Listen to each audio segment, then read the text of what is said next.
میرا نام سلمان ہے۔ نام بھی میرا ہیرو والا تھا اور شکل بھی میری خوبصورت تھی۔ میری آنکھیں قدرتی طور پر نیلی تھیں، نیلی آنکھیں جو کہ پاکستان میں بہت کم پائی جاتی ہیں۔ اس کے ساتھ گوری رنگت بھی تھی تو بہت زیادہ خوبصورت لگتا تھا۔ مجھے اپنی خوبصورتی پہ بہت ناز تھا، اپنی جوانی پر۔ اس لیے میں نے اپنی ماں سے کہہ دیا تھا کہ مجھے بہت ہی خوبصورت لڑکی سے شادی کرنی ہے تاکہ بچے بھی خوبصورت پیدا ہوں۔ ایک مجھے بچے پیدا کرنے کا شوق تھا اور ایک سج دھج کے رہنے کا شوق تھا۔ میری ماں ہی تھی صرف اس ٹائم جو کہ زندہ تھی اور مجھ سے بہت زیادہ محبت بھی کرتی تھی۔ ویسے بھی ہر ماں اپنے بیٹے کے لیے خوبصورت لڑکی ہی تلاش کرتی ہے، لیکن ماں نے تو ایسی خوبصورت لڑکی تلاش کی کہ میں تو حیران ہی رہ گیا۔ اس کا نام سلمیٰ تھا۔ وہ بہت ہی زیادہ خوبصورت تھی، بالکل میرے برابر کی، یعنی ہم ساتھ کھڑے ہوں تو بتانا مشکل ہو جائے کہ کون زیادہ خوبصورت ہے۔ لیکن عورتوں کے پاس سنگھار کے بہت طریقے ہوتے ہیں، اس لیے اگر مرد خوبصورت ہو تو اس کا پلڑا ہی بھاری رہتا ہے۔ ہم دونوں کی شادی ہو گئی اور ہم لوگ بہت خوش تھے ایک دوسرے کے ساتھ۔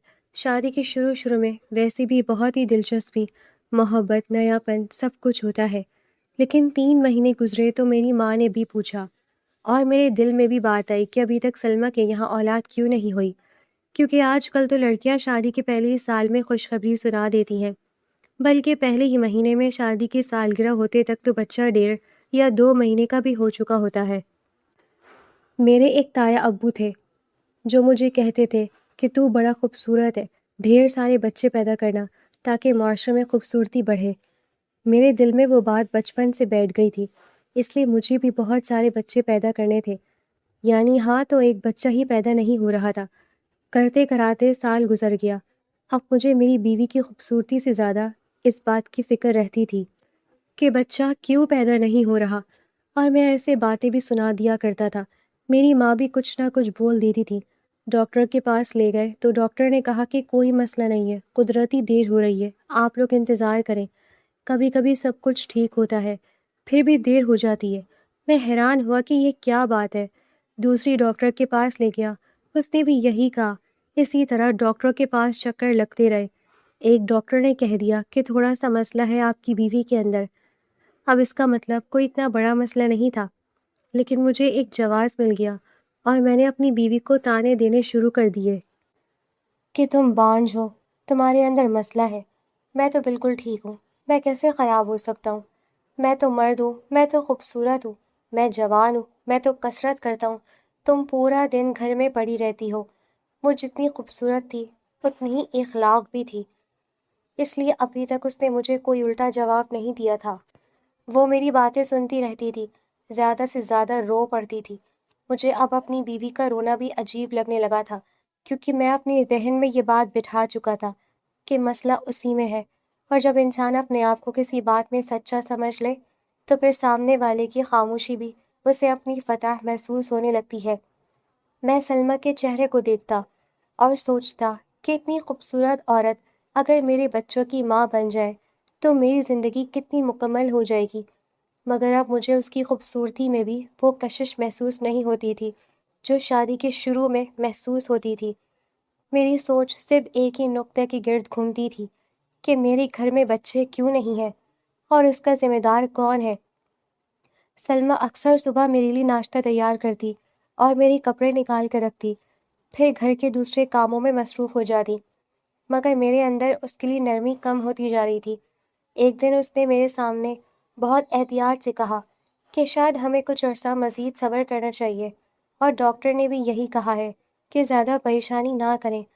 تو میں نے اس کی بات سن کر اسے خاموش کرا دیا اور کہا کہ تمہیں کیا معلوم میں کس چیز کا انتظار کر رہا ہوں، مجھے اپنی زندگی میں بچے چاہیے، مجھے ایک نہیں بہت سارے بچے چاہیے، اور میں یہ خواہش صرف اپنی خوشی کے لیے نہیں رکھتا، بلکہ میں چاہتا ہوں کہ میری اولاد بھی میری طرح خوبصورت ہو۔ ویورز، اگر ایک بیٹی ماں باپ کا سہارا بن جائے تو کیا معاشرہ اسے بوجھ سمجھنا بند کر دے گا؟ کیا والدین اس کو اسی طرح سے سراہیں گے جس طرح سے ایک بیٹے کو؟ یہ سوالات ہمارے معاشرے کا حصہ ہیں۔ آج کی کہانی میں بھی ایسے ہی سوال ابھریں گے، سو آپ نے کہانی کو شروع سے آخر تک دیکھنا ہے تاکہ آپ ان سوالوں کو جان سکیں۔ کیا آپ کی زندگی میں بھی ایسے سوال اٹھے ہیں؟ ہمیں ضرور اس سے بھی آگاہ کیجیے گا۔ اور آئیں آج کی کہانی کی جانب چلتے ہیں، دیکھتے ہیں کہ ان سوالوں کا ان کرداروں کے ساتھ کیا تعلق ہے۔ وہ میری بات سن کر خاموش ہو گئی اور اس کی آنکھوں میں آنسو آ گئے، مگر اس نے پھر بھی کوئی جواب نہیں دیا۔ میں نے اس خاموشی کو اس کی کمزوری سمجھا اور مجھے احساس تک نہیں ہوا کہ شاید وہ اپنے اندر کتنی بڑی تکلیف لیے بیٹھی ہے۔ میں نے کبھی اس سے یہ نہیں پوچھا کہ میرے الفاظ اسے کس حد تک توڑ رہے ہیں۔ مجھے صرف اپنی خواہش نظر آتی تھی، اور اپنی خواہش کے راستے میں جو شخص رکاوٹ لگتا تھا مجھے وہی قصوروار دکھائی دیتا تھا۔ میری ماں بھی کبھی کبھی مجھے الگ لے جا کر کہتی کہ بیٹا وقت گزرتا جا رہا ہے، کچھ کرو، تمہیں تو بچپن سے بچوں کا بہت شوق تھا۔ میں اسے بتاتا کہ ڈاکٹر کے پاس جا رہے ہیں، مگر مجھے لگتا ہے کہ سلمیٰ ہی کے اندر کوئی مسئلہ ہے۔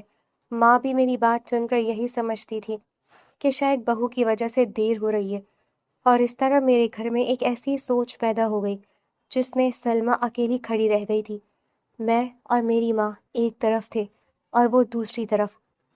سلمیٰ کبھی اپنی تکلیف کا ذکر اپنی ماں سے بھی نہیں کرتی تھی، کیونکہ وہ نہیں چاہتی تھی کہ اس کے گھر والے پریشان ہوں۔ وہ میرے ہر طعنے کو برداشت کرتی رہتی، اور جب کبھی میں غصے میں اسے بانجھ کہہ دیتا تو وہ اپنا چہرہ دوسری طرف کر لیتی تاکہ میں اس کی آنکھوں میں آنے والے آنسو نہ دیکھ سکوں، مگر میں دیکھ لیتا تھا اور پھر بھی رکنے کے بجائے مزید سخت بات کہہ دیتا تھا۔ مجھے آج سوچ کر شرمندگی ہوتی ہے کہ میں نے اپنی خوبصورتی پر اتنا غرور کیا کہ مجھے سامنے کھڑی ایک عورت کا دل نظر نہیں آیا تھا۔ وقت گزرتا گیا اور ہمارے درمیان وہ محبت باقی نہ رہی جو شادی کے ابتدائی دنوں میں تھی۔ میں گھر آتا تو پہلے سلمیٰ کو دیکھ کر مسکراتا تھا، اب سیدھا بیٹھ کر اس سے یہی پوچھتا تھا کہ ڈاکٹر کے پاس گئی تھی یا نہیں، کوئی نئی دوا ملی یا نہیں، کسی نے کوئی ٹیسٹ بتایا یا نہیں۔ میری گفتگو میں شوہر والی محبت کم اور ایک ایسے شخص کی بے چینی زیادہ ہو گئی تھی جو اپنی خواہش پوری نہ ہونے پر کسی کو قصوروار ٹھہرانا چاہتا تھا۔ ایک رات سلمیٰ میرے سامنے بیٹھی ہوئی تھی اور میں نے اسے پھر یہی کہا کہ میری زندگی میں سب کچھ ہے، میں صحت مند ہوں، میں جوان ہوں، میں نے کبھی کوئی مسئلہ محسوس نہیں کیا، پھر آخر میرے گھر میں اولاد کیوں نہیں آ رہی؟ سلمیٰ نے بہت دھیمی آواز میں کہا کہ شاید ہمیں ایک دوسرے کو ساتھ مل کر یہ مسئلہ دیکھنا چاہیے، اور شاید دونوں کا معائنہ ہونا چاہیے۔ اس کی یہ بات میرے غرور کو لگ گئی۔ میں نے فوراً کہا کہ تمہیں مجھ پر شک ہے، تم مجھے ڈاکٹر کے پاس لے جانا چاہتی ہو؟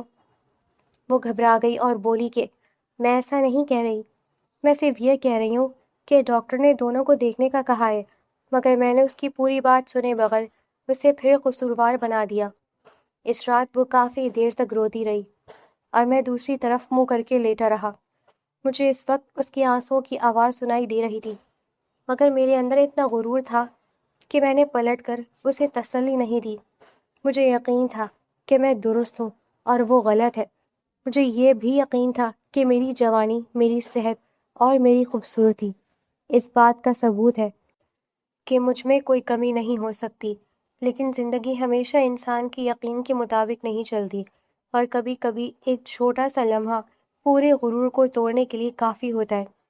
مجھے اس وقت معلوم نہیں تھا کہ میری اپنی زبان سے نکلنے والے الفاظ ایک دن میرے سامنے واپس کھڑے ہونے والے ہیں، اور مجھے وہ سب کچھ سننے پر مجبور کریں گے جو میں نے اپنی بیوی کو برسوں سنایا تھا۔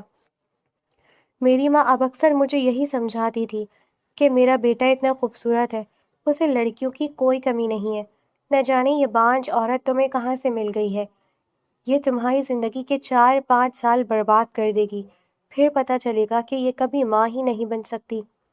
میں ماں کی باتیں سنتا رہتا، اور اگرچہ سلمیٰ بار بار مجھے سمجھاتی تھی کہ ڈاکٹر نے ایسا کوئی مسئلہ نہیں بتایا اور ہمیں صرف انتظار کرنے کا کہا ہے، مگر اب میرے دل میں شک پوری طرح گھر کر چکا تھا۔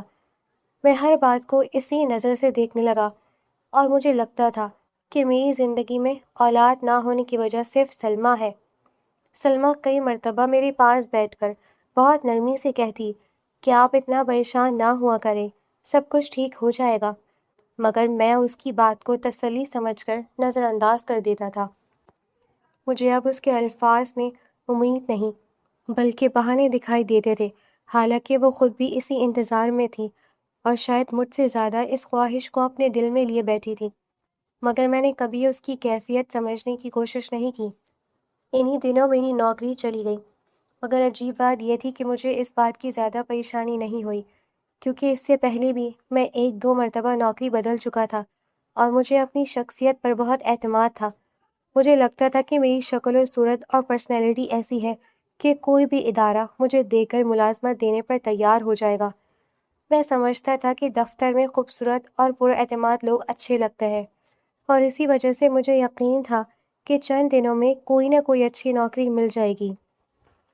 ایک دن سلمیٰ میرے پاس آئی اور بہت جھجکتے ہوئے کہنے لگی کہ اگر آپ اجازت دیں تو میں بھی کوئی نوکری کر لوں۔ میں ویسے بھی پورا دن گھر میں رہتی ہوں اور خاص کام بھی نہیں ہوتا۔ اس کی بات سن کر میں نے اسے حیرت سے دیکھا، کیونکہ میرے ذہن میں یہ تصور ہی نہیں تھا کہ سلمیٰ نوکری کرے گی۔ میں نے کہا کہ تم کیا کرو گی؟ تمہیں معلوم ہے میں کس دفتر میں کام کرتا ہوں؟ میری تنخواہ 2.5 لاکھ روپے ہے۔ تم کیا کسی پرائیویٹ اسکول میں پڑھاؤ گی یا کوئی معمولی نوکری کرو گی؟ وہ خاموشی سے میری طرف دیکھتی رہی اور میں نے اس کے چہرے پر پھیلی الجھن کو دیکھنے کے بجائے اپنی بات جاری رکھی۔ میں نے طنزیہ انداز میں کہا کہ کیا ہوا ہے، تم نے زیادہ سے زیادہ میٹرک یا اس کے آس پاس پڑھا ہوگا، تمہاری شکل تو ویسی بھی میٹرک کی طالبہ جیسی لگتی ہے۔ میری بات سنتے ہی اس کا چہرہ اتر گیا، مگر اس نے کوئی جواب نہیں دیا۔ وہ خاموشی سے نظر جھکا کر کھڑی رہی اور میں نے اس خاموشی کو بھی اپنی بات کی تائید سمجھ لیا۔ کچھ دیر بعد میں نے اسے کہا، بیٹھ جاؤ، گھر پہلی بچے نہیں ہو رہے۔ اب اگر تمہیں نوکریاں بھی کرواؤں تو لوگ میرے بارے میں کیا کہیں گے؟ میں نہیں چاہتا کہ لوگ یہ باتیں کریں کہ سلمان اپنی بیوی کو نوکری کروا رہا ہے کیونکہ وہ خود گھر نہیں چلا سکتا۔ سلمیٰ نے اس بار بھی کوئی جواب نہیں دیا۔ وہ صرف خاموشی سے وہاں سے چلی گئی اور مجھے اندازہ بھی نہیں تھا کہ میری چند باتوں نے اس کے دل میں کتنی گہری چوٹ لگا دی تھی۔ اس کے بعد اس نے دوبارہ کبھی میرے سامنے نوکری کا ذکر نہیں کیا اور میں بھی اپنی تلاش میں لگ گیا۔ مجھے یقین تھا کہ میری قابلیت سے زیادہ میری شخصیت میرے لیے راستے کھول دے گی، مگر اس مرتبہ حالات میری توقع کے مطابق نہیں تھے۔ کئی جگہ درخواست دینے کے باوجود فوراً کام نہیں ملا اور 2 مہینے مجھے بے روزگاری میں گزارنے پڑے۔ اس دوران گھر کے اخراجات محدود ہو گئے تھے اور پہلی مرتبہ مجھے اندازہ ہونے لگا تھا کہ صرف خوبصورتی انسان کو ہمیشہ سہارا نہیں دے سکتی۔ 2 مہینے بعد مجھے ایک دوسری جگہ اچھی نوکری مل گئی اور جب مجھے اپنی تقرری کی خبر ملی تو مجھے بہت سکون محسوس ہوا۔ مجھے لگا کہ میری زندگی دوبارہ پہلے والی رفتار پر آ گئی ہے۔ میں نے گھر آ کر سلمیٰ کو بتایا تو وہ بھی خوش ہوئی، مگر اس کی خوشی میں وہ جوش نہیں تھا جو شاید پہلے ہوتا تھا۔ میں نے اس وقت بھی اس خاموش فرق کو محسوس نہیں کیا، کیونکہ میرے ذہن میں اپنی نوکری کی خوشی زیادہ تھی۔ مجھے اب بھی یقین تھا کہ زندگی کی اصل کامیابی اچھی نوکری، اچھا لباس، خوبصورت چہرہ اور خوبصورت بیوی ہے، مگر مجھے معلوم نہیں تھا کہ میری اپنی سوچ میرے گھر کے سکون کو آہستہ آہستہ کھا رہی ہے۔ سلمیٰ میرے ساتھ رہتے ہوئے بھی پہلے جیسی نہیں رہی تھی۔ وہ میرے سامنے کم بولتی تھی اور زیادہ تر وقت اپنے کام میں مصروف رہتی تھی۔ میں اسے سمجھنے کے بجائے یہی سوچتا تھا کہ شاید وہ اپنی اولاد نہ ہونے کی وجہ سے پریشان ہے۔ میں نے کبھی یہ نہیں سوچا کہ شاید میری باتوں نے اسے اندر سے توڑ دیا ہے، اور شاید وہ ہر روز میرے سامنے صرف اس لیے خاموش رہتی ہے کیونکہ وہ جانتی ہے کہ میں اس کی بات سننے کے بجائے اسے دوبارہ قصوروار ٹھہرا دوں گا۔ میری ماں نے آخر کار میرے لیے دوسری عورت تلاش کر لی تھی، کیونکہ ہماری شادی کو 2 سال پورے ہو چکے تھے اور میری ماں کے نزدیک یہ مدت بہت زیادہ تھی۔ اس کے خیال میں اگر کسی عورت نے 2 سال میں بچہ پیدا نہ کیا ہو تو اسے گھر میں رکھنے کا کوئی فائدہ نہیں تھا۔ میں بھی اس وقت اسی سوچ میں مبتلا ہو چکا تھا، مگر سچ یہ تھا کہ سلمیٰ نے ان 2 سالوں میں میرے ساتھ کبھی بدتمیزی نہیں کی تھی۔ اس نے کبھی میرے سامنے اونچی آواز میں بات نہیں کی تھی اور نہ ہی میری کسی سخت بات کا جواب سختی سے دیا تھا۔ وہ گھر کو بہت اچھے طریقے سے سنبھالتی تھی، میری ماں کی ہر بات سنتی تھی، اور اگر کبھی میری ماں اسے کوئی بات سنا دیتی تو وہ خاموشی سے برداشت کر لیتی تھی۔ سلمیٰ کھانا بہت اچھا بناتی تھی، گھر صاف رکھتی تھی، میرے کپڑے وقت پر تیار کرتی تھی اور میری ضرورت کی ہر چیز کا خیال رکھتی تھی۔ اس کے کردار پر بھی کبھی کوئی انگلی نہیں اٹھا سکتا تھا، اور سب سے بڑھ کر وہ میرے ساتھ بہت مخلص تھی۔ میں یہ سب جانتا تھا، مگر اولاد کی خواہش نے میری سوچ کو اتنا محدود کر دیا تھا کہ مجھے اس کی یہ خوبیاں بھی معمولی لگنے لگی تھیں۔ مجھے لگتا تھا کہ ایک بیوی کی اصل کامیابی ماں بننے میں ہے، اور اگر وہ ماں نہیں بن رہی تو اس کی باقی تمام خوبیاں بے معنی ہیں۔ ایک شام میری ماں میرے پاس آئی اور اس نے بتایا کہ اس نے میری ایک اور لڑکی دیکھ لی ہے۔ میں نے چونک کر اس کی طرف دیکھا تو اس نے کہا کہ لڑکی بہت خوبصورت ہے، اچھے خاندان سے تعلق رکھتی ہے، اور سب سے بڑی بات یہ ہے کہ اس کے گھر والے لاکھوں روپے کا جہیز دینے کو تیار ہیں۔ میری ماں کے لہجے میں ایسی خوشی تھی جیسے اس نے میرے لیے کوئی بہت بڑی کامیابی حاصل کر لی ہو۔ میں خاموش بیٹھا اس کی بات سنتا رہا، کیونکہ میرے ذہن میں فوراً سلمیٰ کا چہرہ آ گیا۔ میری ماں نے کہا کہ یہ رشتہ ہر لحاظ سے اچھا ہے، اور ہمیں ایسی لڑکی چاہیے جو پہلے ہی سال میں ہمیں خوشخبری دے دے۔ میں نے اس سے پوچھا کہ تمہیں کیسے معلوم ہے کہ وہاں اولاد میں کوئی مسئلہ نہیں ہوگا؟ تو میری ماں نے فوراً کہا کہ لڑکی بالکل صحت مند ہے، اس کے گھر والوں نے بھی بتایا کہ خاندان میں کسی کو ایسی پریشانی نہیں رہی۔ اور پھر اس نے وہ بات کہی جس نے مجھے واقعی سوچ میں ڈال دیا۔ اس نے کہا کہ لڑکی والوں کی ایک شرط ہے، اور وہ شرط یہ ہے کہ لڑکا کنوارا ہونا چاہیے، اس لیے سلمیٰ کو یہاں سے نکالنا پڑے گا۔ میں کافی دیر تک خاموش بیٹھا رہا۔ مجھے پہلی مرتبہ محسوس ہوا کہ فیصلہ اتنا آسان نہیں ہے جتنا میری ماں سمجھ رہی تھی۔ میں سلمیٰ کو دیکھتا تو مجھے اس کی وہ تمام باتیں یاد آتی تھیں جو 2 سال میں اس نے میرے لیے کی۔ وہ کبھی میری کسی ضرورت سے پیچھے نہیں ہٹی تھی۔ اس نے میری ماں کو اپنی ماں سمجھ کر ان کی خدمت کی تھی، اور میرے سخت رویے کے باوجود کبھی میرے سامنے بدتمیزی نہیں کی تھی۔ اگر میں رات دیر سے گھر آتا تو وہ جاگ کر میرا انتظار کرتی تھی، اور اگر میں کسی بات پر غصہ کرتا تو وہ خاموش ہو جاتی تھی۔ میں یہ بھی جانتا تھا کہ سلمیٰ صرف اچھی بیوی ہی نہیں تھی، بلکہ بہت خوبصورت عورت بھی تھی۔ ہماری شادی کے وقت میں اس کی خوبصورتی پر فخر کرتا تھا اور اسے اپنے برابر کھڑا کر کے خوش ہوتا تھا، مگر اب میری سوچ بدل چکی تھی۔ میں اس کے چہرے میں وہ خوبصورتی دیکھنے کے بجائے صرف ایک ایسی عورت دیکھ رہا تھا جس سے ابھی تک مجھے اولاد نہیں ملی تھی۔ یہ سوچ کتنی غلط تھی، یہ بات اس وقت میرے ذہن میں نہیں آ رہی تھی۔ میری ماں مسلسل مجھے دوسری شادی کے فائدے گنوا رہی تھی۔ وہ کہتی کہ تمہاری عمر ہی کیا ہے، تمہیں پوری زندگی پڑی ہے، ایک ایسی عورت کے ساتھ کیوں رہنا چاہتے ہو جو تمہیں اولاد ہی نہیں دے سکتی؟ دوسری لڑکی جوان ہے، خوبصورت ہے، اس کے گھر والے خوشی سے جہیز دیں گے، اور اگر قسمت اچھی ہوئی تو چند مہینوں میں تمہارے گھر میں بچے کی آواز بھی آ جائے گی۔ میں ماں کی باتیں سنتا رہا، مگر میرے اندر عجیب سی کشمکش شروع ہو گئی تھی۔ ایک طرف میرے سامنے دولت والا رشتہ تھا، ایک خوبصورت لڑکی تھی، جہیز تھا، اور اولاد کی امید تھی۔ دوسری طرف سلمیٰ تھی، جس نے میرے گھر کو گھر بنائے رکھا تھا۔ میں اسے جانتا تھا، میں اس کی عادتوں سے واقف تھا، اور وہ میرے مزاج کے ہر رنگ کو سمجھتی تھی۔ میں یہ بھی جانتا تھا کہ اگر میں اسے گھر سے نکال دوں گا تو وہ کہیں نہیں جائے گی، بلکہ اپنے والدین کے گھر واپس چلی جائے گی، اور شاید ساری زندگی اپنے بارے میں یہی سوچتی رہے گی کہ اس میں کوئی کمی رہی تھی۔ اس رات میں دیر تک جاگتا رہا۔ سلمیٰ میرے پاس سو رہی تھی، اور میں خاموشی سے اسے دیکھ رہا تھا۔ وہ سوئی ہوئی بھی بہت معصوم لگ رہی تھی، اس کے چہرے پر کوئی شکایت نہیں تھی۔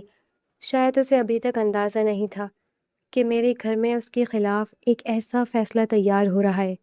میں نے کئی بار سوچا کہ اسے جگا کر سب کچھ بتا دوں، مگر پھر رک گیا، کیونکہ میرے اندر خود فیصلہ کرنے کی ہمت نہیں تھی۔ صبح ہوئی تو میری ماں نے پھر مجھ سے جواب مانگا۔ اس نے کہا کہ ہمیں زیادہ دیر نہیں کرنی چاہیے، دوسری طرف سے جواب کا انتظار ہے۔ میں نے ماں کی طرف دیکھا، پھر سلمیٰ کی طرف نظر پڑی جو باورچی خانے میں ناشتہ تیار کر رہی تھی، اور میرے اندر ایک عجیب سوال اٹھا کہ کیا میں واقعی اس عورت کو صرف اس لیے اپنی زندگی سے نکال سکتا ہوں کہ ابھی تک اس کے ہاں اولاد نہیں ہوئی؟ لیکن دوسری طرف میرے ذہن میں برسوں سے بسا ہوا غرور بھی تھا۔ مجھے اپنی خوبصورتی پر ناز تھا، مجھے اپنے بچوں کی خواہش تھی، اور اب ایک ایسا رشتہ میرے سامنے تھا جس میں مجھے دولت بھی نظر آ رہی تھی اور اولاد کی امید بھی۔ میں اس کشمکش میں پھنس گیا تھا کیونکہ اب مجھے واقعی فیصلہ کرنا تھا کہ میں اپنی زندگی میں ایک وفادار بیوی کو رکھوں یا اس وعدے کے پیچھے جاؤں جو شاید میری خواہش پوری کر دے۔ میں نے اس وقت پہلی مرتبہ محسوس کیا کہ انسان کے لیے سب سے مشکل فیصلہ وہ ہوتا ہے جس میں اسے دو راستوں میں سے ایک کا انتخاب کرنا ہو اور دونوں راستے بظاہر درست دکھائی دے رہے ہوں، مگر مجھے یہ معلوم نہیں تھا کہ میں جس راستے کو اپنے لیے خوشی کا راستہ سمجھ رہا ہوں وہ آگے چل کر میری زندگی کا سب سے بڑا امتحان بننے والا ہے۔ بالآخر میں نے اپنا دل سخت کر لیا اور ایک معمولی سی بات کو بہانہ بنا کر سلمیٰ سے جھگڑا شروع کر دیا۔ ویورز، آپ بھی ہمارا سہارا بن جائیں اور ہمارے چینل کو سبسکرائب کریں تاکہ یوٹیوب اس بات کو جان سکے کہ آپ ہم سے کتنا پیار کرتے ہیں۔ یوٹیوب پالیسی کے باعث ہم آپ سے ملتے رہتے ہیں، تو ہمارے چینل کو سبسکرائب کریں، اس ویڈیو کو دوسروں کے ساتھ شیئر بھی کریں۔ تو آئیں جلدی سے کہانی کے دوسرے حصے کی جانب بڑھتے ہیں۔ میں پہلے ہی اپنے ذہن میں فیصلہ کر چکا تھا کہ مجھے اس رشتے سے نکالنا ہے، اس لیے اس دن اس کی کوئی بات مجھے برداشت نہیں ہوئی اور میں نے غصے میں اسے طلاق دے دی۔ سلمیٰ چند لمحوں تک مجھے دیکھتی رہی، جیسے اسے یقین ہی نہ آ رہا ہو کہ میں واقعی یہ سب کہہ رہا ہوں۔ اس نے مجھ سے پوچھا کہ آخر اس کی غلطی کیا ہے، مگر میں نے اس کی کوئی بات سننے کے بجائے اسے صاف کہہ دیا کہ وہ میرے گھر سے نکل جائے۔ اب میرا اس سے کوئی رشتہ نہیں رہا اور نہ ہی وہ دوبارہ میری زندگی کا حصہ بن سکتی ہے۔ سلمیٰ کی آنکھوں میں آنسو آ گئے تھے، مگر اس نے میرے سامنے کوئی شور نہیں کیا، نہ مجھے بد دعا دی، نہ میرے ساتھ بدتمیزی کی۔ وہ خاموشی سے اپنے چند کپڑے جمع کرنے لگی اور میری ماں اسے دیکھتی رہی۔ جب وہ دروازے سے باہر نکلی تو میں نے بھی اسے روکنے کی کوشش نہیں کی۔ مجھے اس وقت ایسا لگ رہا تھا جیسے میں نے اپنی زندگی کی سب سے بڑی رکاوٹ ختم کر دی ہے۔ میری ماں بھی خوش تھی اور ہم دونوں کو یہی محسوس ہو رہا تھا کہ اب میرے لیے ایک نئی زندگی کا راستہ صاف ہو گیا ہے۔ اس کے بعد تقریباً 1.5 سال تک میں نے سلمیٰ کو نہیں دیکھا۔ میں نے بھی اس کے بارے میں زیادہ سوچنے کی کوشش نہیں کی کیونکہ میری زندگی میں عنایہ آ چکی تھی۔ عنایہ ایک بہت بڑے اور دولت مند خاندان سے تعلق رکھتی تھی اور اس کے والد نے ہماری شادی کے بعد میری بہت مدد کی تھی۔ انہوں نے مجھے اتنی رقم دی کہ میں اپنا کاروبار شروع کر سکوں اور میں ایک نئی کمپنی بنانے کی تیاری کرنے لگا تھا۔ مجھے لگتا تھا کہ اب میری زندگی بالکل بدل جائے گی۔ عنایہ خوبصورت تھی، مگر اس کے مزاج میں ناز بہت تھا۔ وہ اپنے والد کے گھر سے بہت آسائشوں میں پلی بڑھی تھی، اس لیے اسے ہر چیز اپنے حساب سے چاہیے ہوتی تھی۔ اگر میں اس کی کسی خواہش کو نظر انداز کرتا تو وہ ناراض ہو جاتی اور مجھے اسے منانا پڑتا تھا۔ میں بھی جانتا تھا کہ اس کے والد نے میرے اوپر اعتماد کیا ہے اور میری مالی مدد کی ہے، اس لیے میں اس کی ناراضگی برداشت نہیں کرنا چاہتا تھا۔ میں اس کا خیال رکھتا اور کوشش کرتا کہ اسے کسی چیز کی کمی محسوس نہ ہو۔ میری اور عنایہ کی شادی کو بھی 1.5 سال گزر چکا تھا، مگر ہمارے یہاں ابھی تک اولاد نہیں ہوئی تھی۔ پہلے مجھے یہ بات بہت عجیب لگی، مگر میں نے خود کو سمجھایا کہ شاید کچھ وقت لگ رہا ہے۔ پھر جب کبھی میں اپنی ماں سے اس بارے میں بات کرتا تو وہ مجھے تسلی دیتی کہ یہ کون سی بانجھ ہے، 1 سال بعد بچہ ہو جائے گا، ابھی تو وہ جوان ہے اور تم اپنا کاروبار بھی شروع کر رہے ہو، پہلے اپنے کام پر توجہ دو۔ عنایہ بھی یہی کہتی تھی کہ ابھی اس کی عمر ہی کیا ہے، وہ خود کو ابھی بہت چھوٹی سمجھتی ہے اور فی الحال بچے پیدا کرنے کی موڈ میں نہیں ہے۔ میں نے اس وقت اس کی بات کو زیادہ اہمیت نہیں دی کیونکہ مجھے کاروبار میں ایک بڑی کامیابی نظر آ رہی تھی اور میں سمجھ رہا تھا کہ جب میری کمپنی چل پڑے گی تو میری زندگی کی ہر کمی پوری ہو جائے گی۔ ایک دن میں مریدکے کے قریب سے گزر رہا تھا کہ میری نظر ایک چائے کے ہوٹل کے پاس کھڑی ایک عورت پر پڑی۔ میں نے گاڑی کی رفتار کم کی تو اچانک مجھے اس کا چہرہ پہچانا سا لگا۔ میں نے غور سے دیکھا تو وہ سلمیٰ تھی۔ میں چند لمحوں کے لیے اسے دیکھتا رہ گیا۔ وہ بہت سادہ کپڑوں میں کھڑی تھی، اس کے پاؤں میں جوتے بھی نہیں تھے اور اس کی حالت ایسی تھی جسے دیکھ کر کوئی بھی اندازہ لگا سکتا تھا کہ اس کی زندگی پہلے جیسی نہیں رہی۔ مگر میرے دل میں اس وقت ہمدردی پیدا ہونے کے بجائے ایک عجیب سا غرور آ گیا۔ میں نے اسے دیکھ کر اپنے دل میں سوچا کہ آخر کار وہ اپنی اوقات پر آ گئی ہے۔ مجھے لگا کہ جس عورت کو میں نے کبھی اپنے برابر کھڑا کیا تھا وہ اب میری دنیا سے بہت نیچے جا چکی ہے۔ میں نے اسے دیکھ کر اپنے دل میں سوچا کہ آخر کار وہ اپنی اوقات پر آ گئی ہے۔ مجھے لگا کہ جس عورت کو میں نے کبھی اپنے برابر کھڑا کیا تھا وہ اب میری دنیا سے بہت نیچے جا چکی ہے۔ میں نے جیب سے 500 روپے کا نوٹ نکالا اور گاڑی کا شیشہ نیچے کر کے اس کی طرف بڑھا دیا۔ سلمیٰ نے میری طرف دیکھا مگر اس کی آنکھوں میں مجھے وہ حیرت نہیں دکھائی دی جس کی مجھے توقع تھی۔ وہ خاموشی سے مجھے دیکھتی رہی اور میں نے غرور میں اسے کہا کہ یہی تمہاری اوقات تھی اور یہی ہونا تھا تمہارے ساتھ۔ وہ آج بھی کچھ نہیں بولی۔ اس نے نہ پیسے لینے سے پہلے کوئی بات کی، نہ میرے الفاظ کا جواب دیا، اور میں نے بھی گاڑی آگے بڑھا دی۔ مجھے اس وقت اس کی خاموشی کی کوئی وجہ سمجھ نہیں آئی۔ میں وہاں سے اس لیے بھی جلدی نکل آیا کیونکہ اس دن میری ایک بہت بڑی کمپنی کے ساتھ اہم میٹنگ تھی۔ میں ان کے ساتھ مل کر ایک نیا منصوبہ شروع کرنے والا تھا اور مجھے یقین تھا کہ اگر انہوں نے میرے کاروبار میں سرمایہ کاری کرنے پر رضامندی ظاہر کر دی تو میری پوری زندگی بدل سکتی ہے۔ میں صبح ایک معمولی کاروبار شخص تھا اور شام تک ایک بڑی کمپنی کا مالک بن سکتا تھا۔ میرے لیے یہ موقع بہت بڑا تھا اور میں اپنے ذہن میں آنے والی کامیابی کے خواب دیکھتے ہوئے میٹنگ کی طرف روانہ ہو گیا۔ مجھے ذرا بھی اندازہ نہیں تھا کہ جس عورت کو میں چند لمحے پہلے اپنی اوقات سے گریوی سمجھ کر 500 روپے دے کر آگے بڑھ آیا تھا، اس کی خاموشی کے پیچھے ایسی حقیقت چھپی ہوئی تھی اس وقت مجھے معلوم نہیں تھی۔ میں ان لوگوں کے پاس میٹنگ کے لیے پہنچا تو مجھے پہلے ہی اندازہ ہو گیا تھا کہ میری بات انہیں کچھ خاص پسند نہیں آئی تھی۔ میں نے اپنے منصوبے کے بارے میں انہیں کافی تفصیل سے سمجھایا مگر ان کے چہروں سے واضح تھا کہ وہ اس سرمایہ کاری کے لیے پوری طرح مطمئن نہیں ہوئے تھے۔ آخر کار ان میں سے ایک شخص نے مجھے کہا کہ آپ شاہین بلڈر سے بات کریں، فی الحال وہ اپنے شعبے میں سب سے اوپر جا رہے ہیں اور ان کی CEO بھی بہت اصول پسند عورت ہے، مگر اگر ایک دفعہ اسے آپ کا منصوبہ پسند آ گیا اور اسے یقین ہو گیا کہ آپ کے منصوبے میں مستقبل ہے تو وہ دل کھول کر سرمایہ کاری کرتی ہیں۔ میں نے اس وقت خود کو سنبھالتے ہوئے کہا کہ ٹھیک ہے، میں شاہین بلڈر سے رابطہ کرنے کی کوشش کرتا ہوں، مگر میرے لیے سب سے بڑا مسئلہ یہی تھا کہ اتنی بڑی کمپنی تک رسائی کیسے حاصل کی جائے۔ میں نے کئی لوگوں سے رابطے کیے، کئی جگہ فون کروائے، مگر ہر طرف سے یہی جواب ملتا کہ براہ راست CEO تک پہنچنا آسان نہیں ہے۔ میں نے کچھ دن مسلسل کوشش کی مگر کوئی واضح راستہ نہیں ملا اور میرے لیے یہ صورتحال پریشان کن ہوتی جا رہی تھی کیونکہ میں اپنی نئی کمپنی کے لیے جس سرمایہ کاری کا خواب دیکھ رہا تھا وہ اب ایک ناممکن کام دکھائی دینے لگا تھا۔ انہی دنوں میری زندگی میں ایک اور ایسی بات سامنے آ گئی جس نے مجھے اندر سے ہلا دیا۔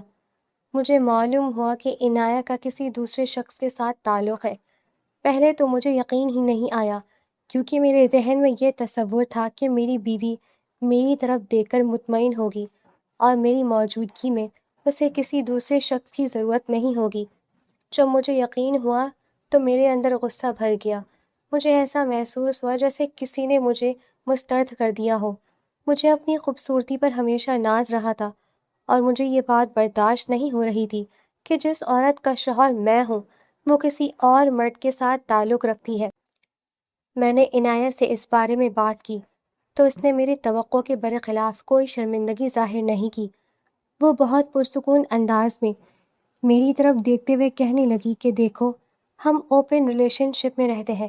میری زندگی میں کوئی آئے یا کوئی نئے شخص میری زندگی کا حصہ بنے، اس سے تمہیں کوئی فرق نہیں پڑنا چاہیے۔ اسی طرح تمہاری زندگی میں کوئی آئے یا نہ آئے، مجھے بھی کوئی فرق نہیں پڑتا۔ ہم دونوں سرکاری طور پر میاں بیوی ہیں اور یہی رشتہ اپنی جگہ قائم رہے گا۔ باقی ہمیں اپنی زندگی اپنی مرضی سے گزارنے کا حق ہے۔ میں اس کی بات سن کر چند لمحوں تک اسے دیکھتا رہا۔ مجھے سمجھ ہی نہیں آ رہا تھا کہ وہ اتنی آسانی سے یہ سب کیسے کہہ سکتی ہے۔ میں نے اس سے کہا کہ یہ اوپن ریلیشن شپ کیا چیز ہے، تم اچھی طرح جانتی ہو کہ یہ غلط راستہ ہے اور گناہ کے سوا کچھ نہیں ہے۔ میں نے کبھی اپنی شادی کے رشتے کے بارے میں اس طرح سوچا ہی نہیں تھا۔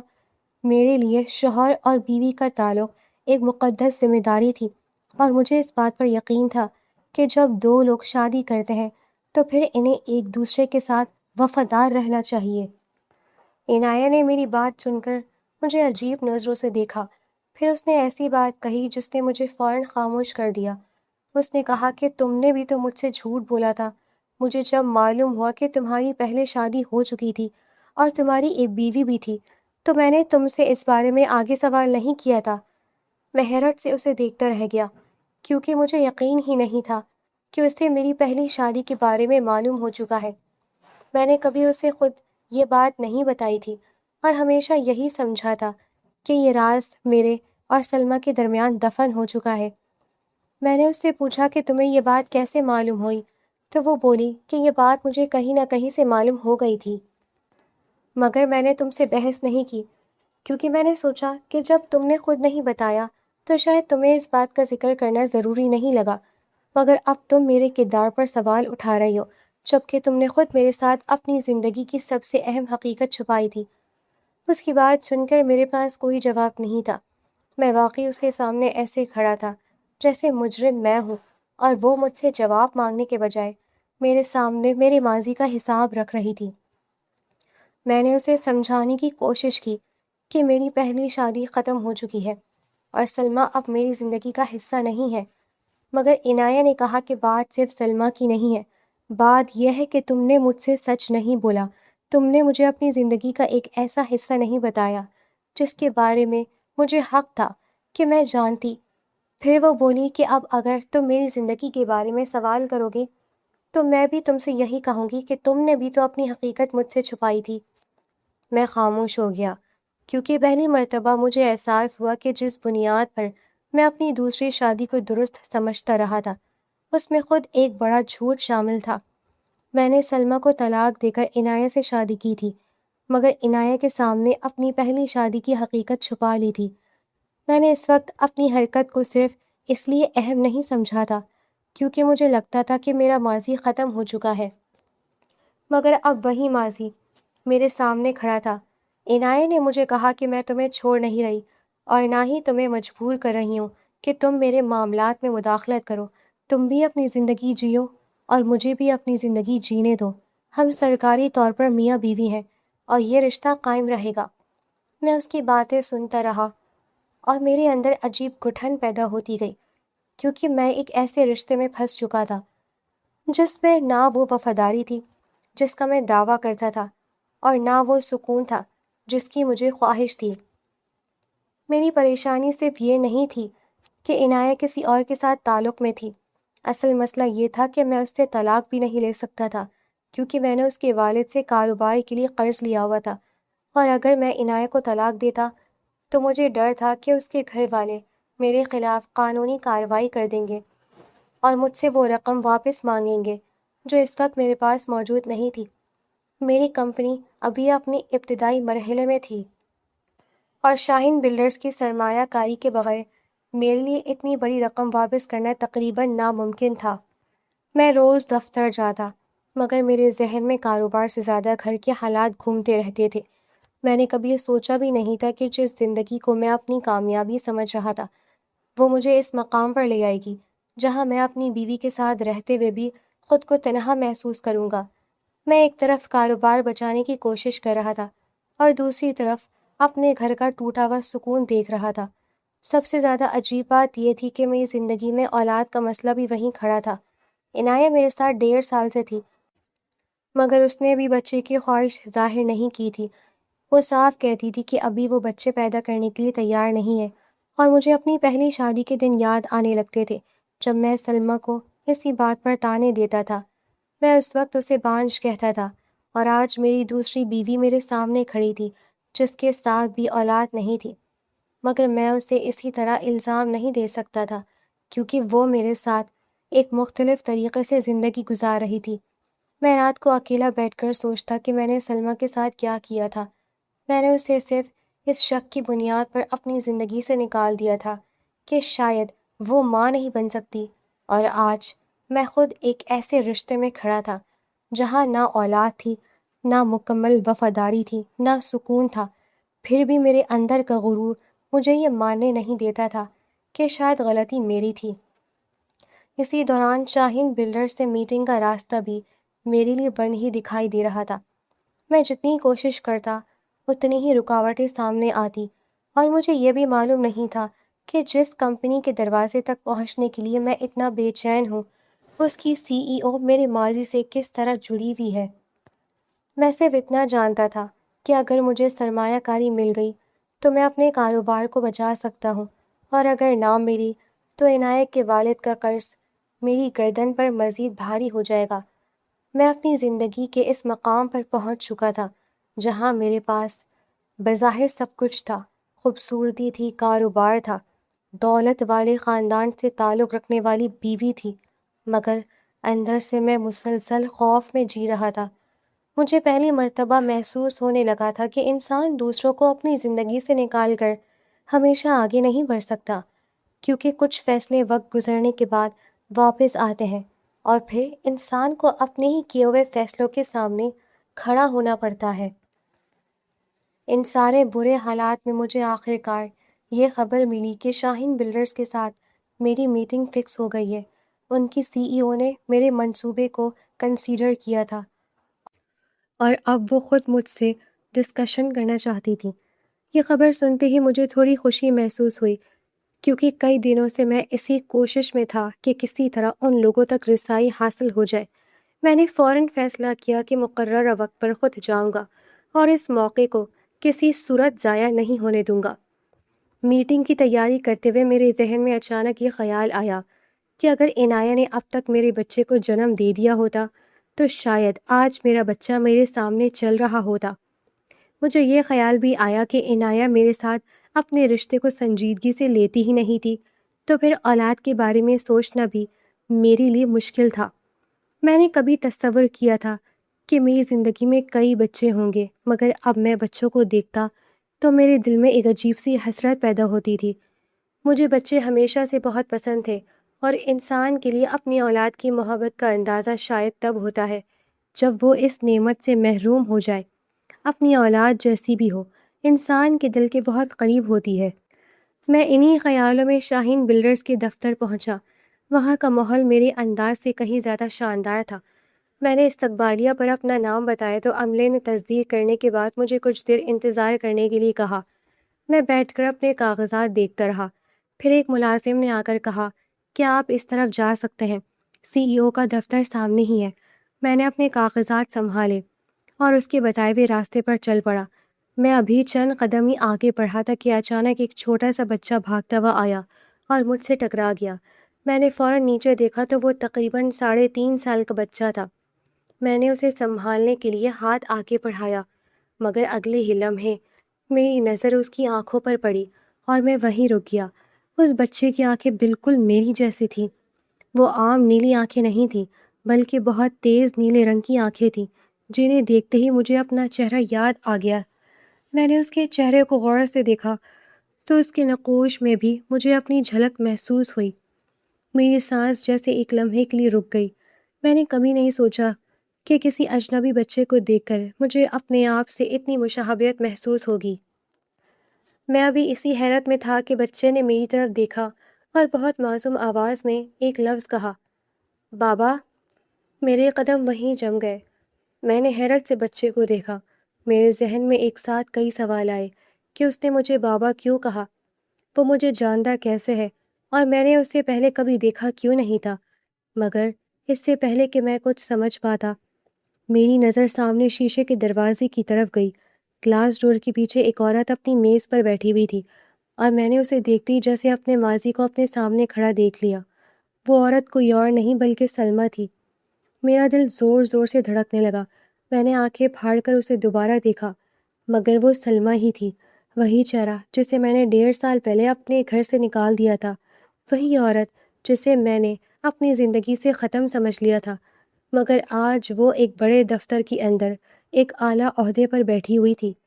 میں نے بے اختیار بچے کی طرف دیکھا، پھر شیشے کے دروازے کے پیچھے بیٹھی سلمیٰ کی طرف نظر کی، اور میرے ذہن میں ایک خوفناک خیال پیدا ہوا کہ کہیں یہ بچہ وہی تو نہیں جس کا تعلق میری زندگی سے ہے، مگر میں اس خیال کو مکمل شکل دینے سے پہلے ہی رک گیا، کیونکہ میں ابھی حقیقت سے بہت دور کھڑا تھا۔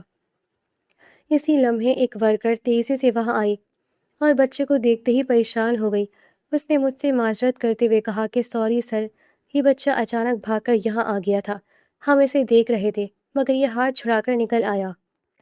وہ بچے کو اپنے ساتھ لے گئی اور میں خاموشی سے کھڑا اسے جاتا ہی دیکھتا رہا۔ مجھے ابھی تک اس کے منہ سے نکلا ہوا وہ ایک لفظ سنائی دے رہا تھا، بابا۔ وہ عورت شاید بچے کی آیا تھی، کیونکہ وہ اسے بہت احتیاط سے اپنے ساتھ لے جا رہی تھی۔ میں نے ایک لمحے کے لیے سوچا کہ یہاں سے واپس چلا جاؤں، مگر میں جانتا تھا کہ میں جس مقصد کے لیے یہاں آیا تھا اس سے بھاگ نہیں سکتا تھا۔ مجھے اپنی کمپنی کے لیے سرمایہ کاری چاہیے تھی، اور اس میٹنگ کو چھوڑنا میرے لیے بہت بڑا نقصان ہوتا۔ میں نے گہری سانس لی اور سلمیٰ کے دفتر کی طرف بڑھ گیا۔ میرے ہاتھ میں فائل تھی، مگر اب میری توجہ کاغذات پر نہیں تھی۔ میرے ذہن میں صرف وہ بچہ اور اس کی نیلی آنکھیں تھیں۔ میں نے دروازے کے سامنے پہنچ کر چند لمحے توقف کیا، پھر دروازہ کھولا اور اندر داخل ہو گیا۔ سلمیٰ نے میری طرف دیکھا، مگر اس کے چہرے پر نہ کوئی حیرت تھی، نہ غصہ، نہ کوئی ایسی کیفیت جس سے مجھے اندازہ ہوتا کہ اس نے مجھے دیکھ کر اپنے ماضی کو یاد کیا ہے۔ اس نے مجھے صرف ایک کاروباری شخص کی طرح دیکھا اور بہت سکون سے سامنے والی کرسی کی طرف اشارہ کر کے بیٹھنے کو کہا۔ میں اس کے سامنے بیٹھ گیا، مگر میرے اندر جیسے طوفان اٹھ رہا تھا۔ میں جس عورت کو اپنی زندگی سے نکال کر بھول چکا تھا، وہ آج میرے سامنے ایک کامیاب کاروباری شخصیت کے طور پر موجود تھی، اور ابھی چند لمحے پہلے ایک بچہ مجھے بابا کہہ کر پکار چکا تھا۔ میں نے سلمیٰ کے چہرے کو دیکھا تو مجھے اپنی زندگی کے وہ تمام فیصلے ایک ساتھ یاد آنے لگے جنہیں میں نے کبھی درست سمجھا تھا، مگر اب پہلی مرتبہ مجھے محسوس ہو رہا تھا کہ شاید میں نے اپنی زندگی کی سب سے بڑی حقیقت کو خود اپنے ہاتھوں سے کھو دیا تھا۔ سلمیٰ نے ابھی تک اس بات کا کوئی نوٹس نہیں لیا تھا کہ میں اس کے سامنے بیٹھا ہوں، اور مجھے یہ بات اندر سے عجیب لگ رہی تھی، کیونکہ جس عورت کے ساتھ میں نے اپنی زندگی کے 2 سال گزارے تھے وہ میرے سامنے بیٹھی تھی، مگر اس کے انداز سے ایسا محسوس ہو رہا تھا جیسے میں اس کے لیے بالکل اجنبی ہوں۔ وہ میری طرف دیکھتے ہوئے صرف دفتر کی باتیں کرنے لگی، اور اس نے میری فائل سامنے رکھتے ہوئے کہا کہ آپ لوگوں کا ریکارڈ اتنا اچھا نہیں ہے، آپ 2-3 جگہوں سے پہلے ریجیکٹ ہو چکے ہیں، اس لیے ہماری کمپنی بھی آپ کے منصوبے میں رسک نہیں لے سکتی، ہم آپ کے ساتھ انویسٹمنٹ نہیں کر سکتے۔ اس نے فائل میری طرف واپس کر دی اور پھر خاموش ہو گئی۔ میں سمجھ گیا کہ اس گفتگو کا اختتام ہو چکا ہے، اب مجھے وہاں سے چلے جانا چاہیے، مگر میرے دل میں اتنے سوال تھے کہ میں خاموشی سے اٹھ نہیں سکتا تھا۔ میں نے اسے دیکھا اور بہت آہستہ سے کہا کہ سلمیٰ کیسی ہو تم؟ اس نے میری طرف دیکھا اور بالکل سادہ لہجے میں کہا کہ ٹھیک ہوں، اللہ کا شکر ہے۔ میں نے کہا کہ تم یہاں تک کیسے پہنچ گئی؟ تو اس نے چند لمحے مجھے دیکھا، پھر کہا کہ یاد ہے ایک دن میں نے آپ سے کہا تھا کہ میں نوکری کر لیتی ہوں، اور آپ نے مجھے فوراً کہہ دیا تھا کہ تم نے تو شاید میٹرک بھی نہیں کیا ہوگا۔ میں اس وقت چپ ہو گئی تھی، کیونکہ جب آپ نے مجھے ان پڑھ ہی سمجھ لیا تھا تو پھر میں اپنی قابلیت کے رونے کیوں روتی؟ میں خاموش ہو کر اسے دیکھتا رہا، اور وہ بولتی رہی کہ میں نے MBA کیا ہوا تھا، مگر آپ نے کبھی میری تعلیم کے بارے میں پوچھنے کی زحمت نہیں کی تھی۔ آپ نے میرے لیے پہلے فیصلہ کر لیا تھا کہ میں معمولی تعلیمی یافتہ عورت ہوں، اور میرے اندر کوئی ایسی قابلیت نہیں جس کی وجہ سے میں اپنے قدموں پر کھڑی ہو سکوں۔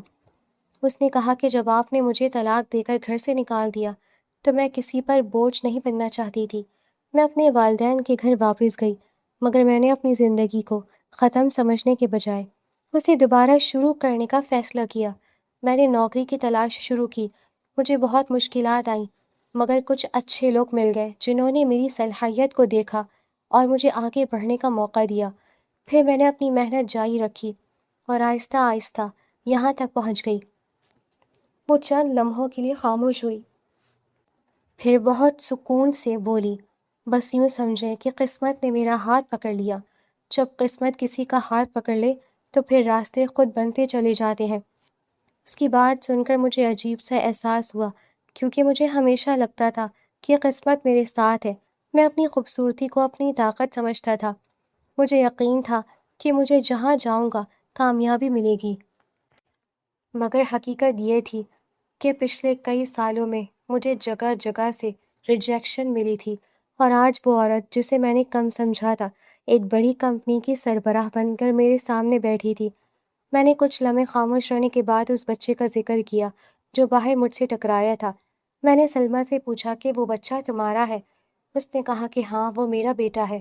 میں نے دوبارہ اس کی آنکھوں کی طرف دیکھا اور میری آواز بدل گئی۔ میں نے کہا کہ اس کی آنکھیں تو بالکل میری طرح ہیں، پھر کیا وہ ہمارا بچہ ہے؟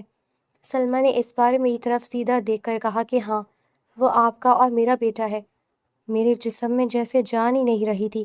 میں کرسی پر بیٹھا اسے دیکھتا رہ گیا، اور میرے ذہن میں وہ تمام دن واپس آنے لگے جب میں نے اسے بانجھ کہا تھا، جب میں نے اس پر الزام لگایا تھا، جب میں نے اسے اپنی زندگی سے نکال دیا تھا، اور جب میں نے یہ سوچا تھا کہ مسئلہ ہمیشہ اسی میں ہے۔ سلمیٰ نے کہا کہ جب آپ نے مجھے طلاق دے کر گھر سے نکالا تو 2-3 ہفتے بعد مجھے معلوم ہوا کہ میں ماں بننے والی ہوں۔ میں بانجھ نہیں تھی سلمان، قدرت کی طرف سے صرف دیر ہو رہی تھی، مگر آپ نے یہ بات سمجھنے کی کوشش نہیں کی۔ اس ٹائم آپ کے دماغ پر جوانی سوار تھی، خوبصورتی، غرور، صرف اپنے آپ کو دیکھتے تھے۔ آپ اپنی ذات سے تو نکلتے ہی نہیں تھے، اپنے بارے میں ہی سوچتے رہتے تھے۔ میں کیا تھی؟ کچھ بھی نہیں۔ آپ نے مجھے اپنی زندگی سے نکال دیا، اور مجھے اس وقت آپ کو یہ خبر دینے کا بھی کوئی راستہ نہیں ملا۔ میں نے بے اختیار کہا کہ تم نے مجھے بتایا کیوں نہیں سلمیٰ؟ وہ میرا بیٹا ہے، میری اولاد ہے۔ اگر مجھے معلوم ہوتا تو میں تمہیں کبھی اکیلا نہ چھوڑتا۔ مجھے اپنے بچے سے ملنے کا حق تھا۔ میری بات سنتے ہی اس کے چہرے پر پہلی مرتبہ غصہ آ گیا۔ اس نے کہا کہ کس منہ سے میں آپ کے سامنے آتی اور آپ کس منہ سے یہ سب کچھ سنتے؟ آپ نے میرے ساتھ کیا کیا تھا؟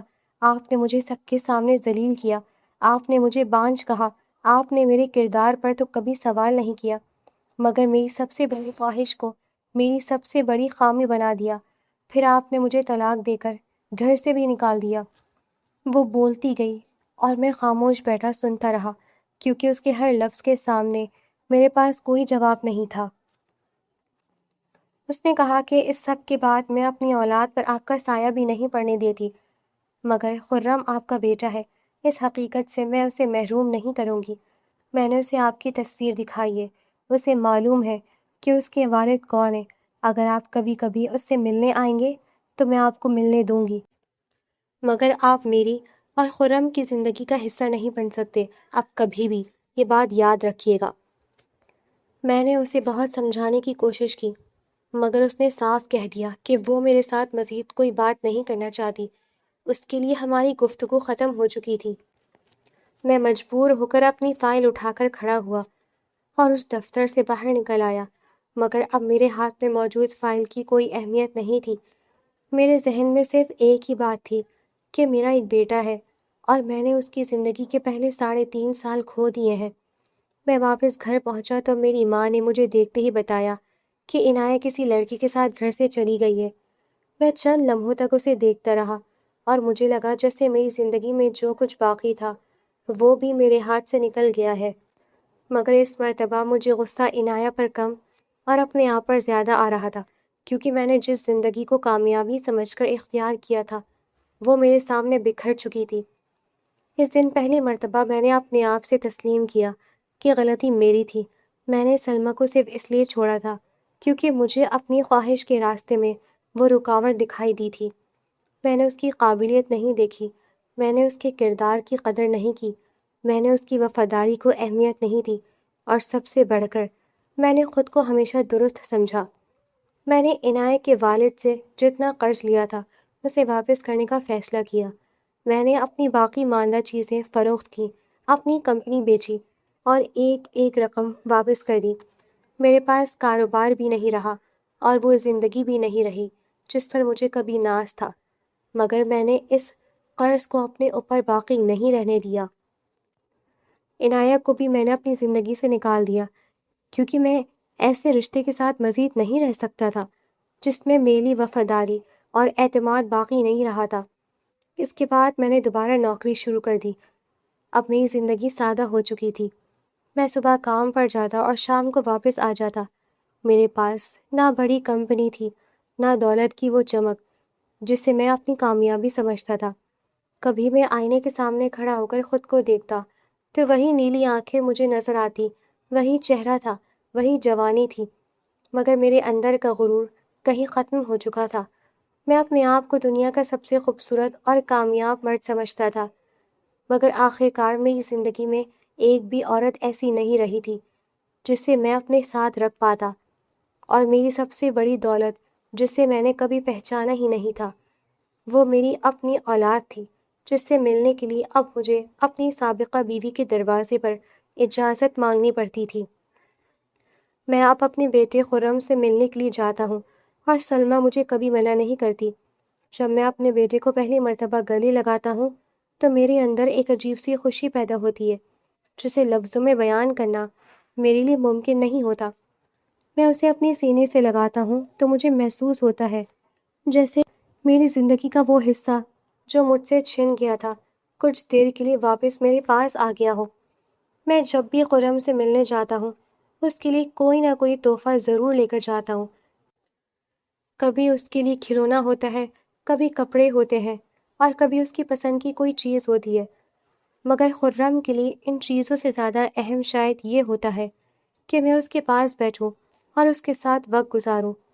شروع میں وہ مجھے صرف ایک ایسے شخص کے طور پر دیکھتا تھا جس سے وہ کبھی کبھی ملتا ہے، مگر وقت کے ساتھ ساتھ وہ میرے قریب آنے لگا ہے۔